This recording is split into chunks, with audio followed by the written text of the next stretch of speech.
Dengan menyebut nama Allah yang Maha Pengasih lagi Maha Penyayang, orang-orang yang beriman kepada Al-Quran yang diturunkan kepadamu Muhammad dan kitab-kitab yang telah diturunkan sebelum engkau, dan mereka yakin akan adanya akhirat, merekalah yang mendapat petunjuk dari Tuhannya, dan mereka itulah orang-orang yang beruntung.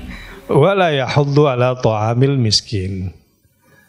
Jadi di antara sifat buruknya pendusta agama, pendusta hari kebangkitan, pendusta hari hisab itu, di antara sifat buruknya adalah tidak menganjurkan manusia untuk memberi makan kepada orang miskin.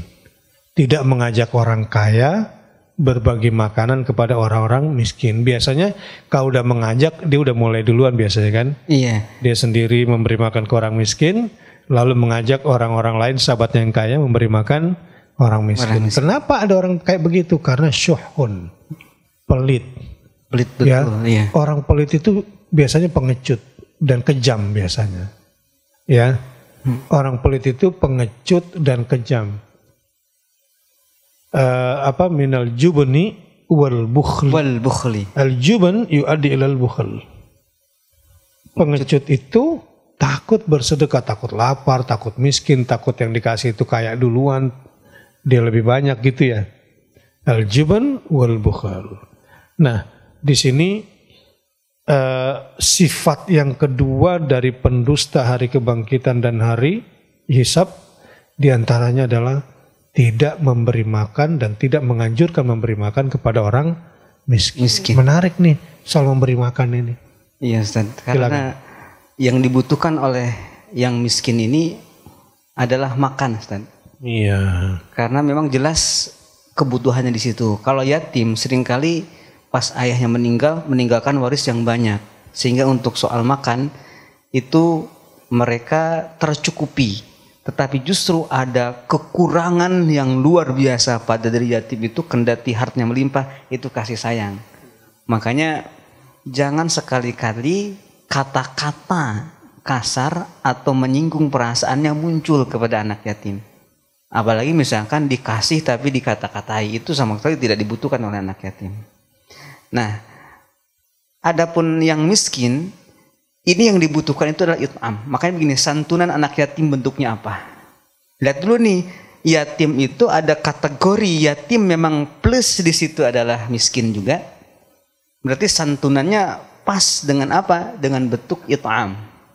Memberikan makan atau memberikan fasilitas yang lain, termasuk pendidikan, mesantrenin dan lain-lain. Itu kalau melihat yatim dan sekaligus juga miskin gitu.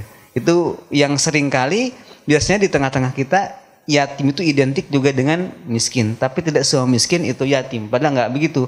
Ada kalanya yatim bukan miskin dan miskin pun bukan yatim. Seperti itu. Nah, yatim dan miskin ini dua makhluk sosial yang diprioritaskan oleh Allah. Artinya Allah hadirkan yatim dan miskin ini untuk menguji keimanan. Karena keimanan itu pula sebenarnya yang membawa keimanan yang menyantuni, itulah nanti yang membawa iman si yatim dan si miskin itu. Dengan disantuni, di sini pesannya adalah antara penyantun yatim dan penyantun miskin, dengan yatimnya yang disantun dan miskin yang disantuni itu masing-masing harus masuk kategori yang percaya kepada hari pembalasan. Ya. Dan pembuktiannya dengan cara begitu. Ya, berarti sebagai yatim dan miskin sebagai objek dan subjek kalau melihat seperti itu. Baik, jadi begini. Berbeda santunan untuk yatim dan santunan untuk miskin. Bahwa ada yatim yang miskin, oke lah. Tapi sekarang kita dasarnya dulu.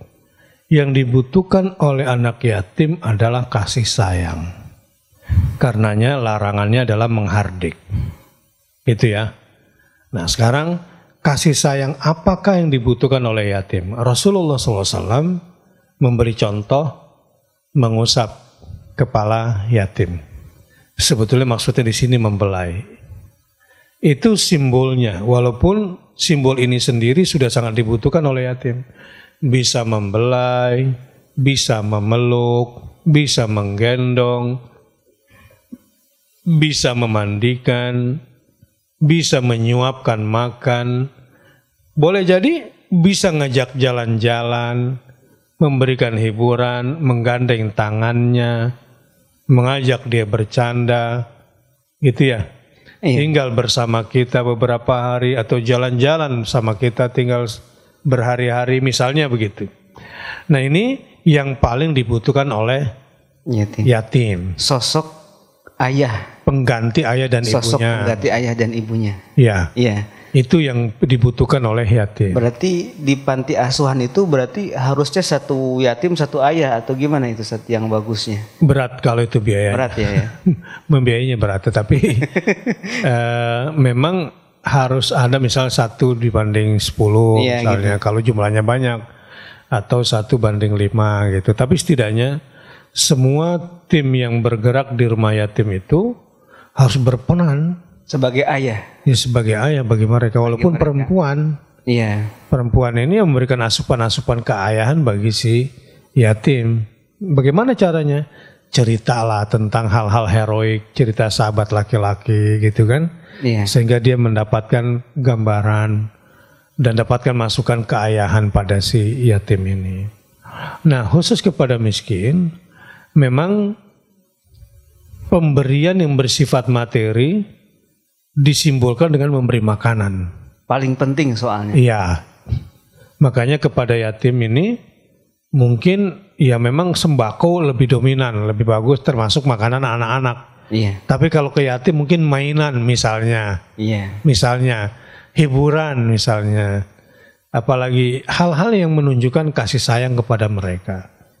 Nah, cuma kan kadang-kadang ya ibu-ibu pengajian ini hampir sama aja yatim. Assalamualaikum, doain ibu ya, ibu lagi sakit nih, kasih makan, suruh pulang bagi amplop. Ya benar-benar aja yatim sih senang-senang aja gitu. Tapi kan apa ya, nggak semua anak yatim itu bermental tangan di bawah. Iya. Dan ini bisa merusak mental dia, meyatimkan dia, apalagi mengeksploitasi keyatimannya. Iya. Justru harus menutupi keyatiman dan seakan-akan merasa anak yatim itu bukan yatim karena ada sosok ayah. Iya. Ayah. Harusnya perasaan itu yang dihilangkan, bukan dieksploitasi. Berarti panti yatim jangan dikasih nama panti yatim, San. Biar anak-anak itu nggak ngerasa yatim di situ. Oh, bagus juga. Panti apa? Namanya ya panti asuhan aja kali. Masih identik dengan Masih identik ya dengan yatim juga. Kayak misalnya rumah sakit diganti rumah sehat misalnya gitu kan. Oh, itu bagus ya. Oh ya. Jadi misalnya di sini apa ya? Panti. Ya rumah bahagia lah misalnya. Oh iya, gitu. rumah bahagia. Misalnya gitu ya. Rumah ayah atau apalah gitu. Iya. Kayak kelihatannya di situ. Ya mungkin kalau kita bicara keluarga itu kan biasanya keluarga sakinah, keluarga bahagia. Iya, rumah sakinah. Jadi di situ dia diberikan asupan-asupan keayahan. Iya. Terutama yang diperkuat itunya ya. Iya. Berarti harus kebanyakan perawatnya laki-laki ya. Laki-laki kan? Harusnya ya. Harusnya laki-laki. Di panti asuhan itu. Tetapi kalau yatimnya perempuan ya perempuan juga. Tapi tetap harus ada sosok keayahan. Ayahnya harus ada di Gitu. situ.